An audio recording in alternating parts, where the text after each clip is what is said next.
पुन्हा एकदा वाहतूक कोंडीचा सामना वाहनधारकांना करावा लागत आहे। आपण सध्या आनंदनगर जकात नाका या ठिकाणी आहोत आणि पाहू शकतो मुंबईच्या दिशेने जाणारे सकाळच्या वेळेस चाकरमान्यांना आता कुठेतरी उशीर होताना दिसत आहे।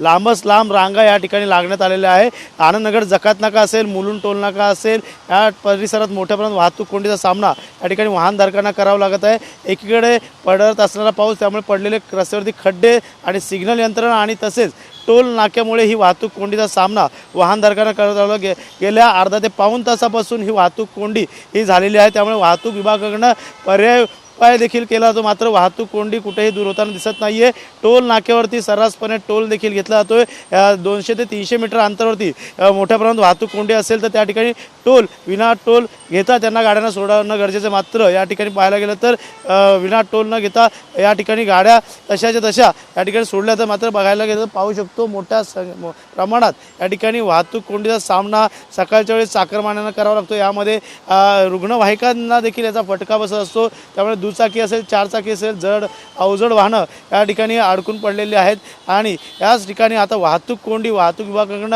ठाणे असेल, मुंबई असेल कशा प्रकारे दूर करतील हे देखील पाहणं गरजेचं आहे। मात्र सकाळची वेळ झालेली आहे आणि या ठिकाणी चाकरमानी हे कामावरती जात असताना या ठिकाणी त्यांना लेट मार्क देखील लागतो। मात्र अशा प्रकारची वाहतूक कोंडीचा सामना दररोज या ठिकाणी ठाणे ते मुंबईच्या दिशेने जाताना आणि सायंकाळच्या वेळेस मुंबईच्या ठाण्याच्या दिशेने येताना करावा लागतो। त्यामुळे वाहतूक कोंडी कधी दूर होईल ते पाहणं गरजेचं राहणार आहे। कॅमेरामन संतोषसह गणेश सुराट, TV9 मराठी, ठाणे।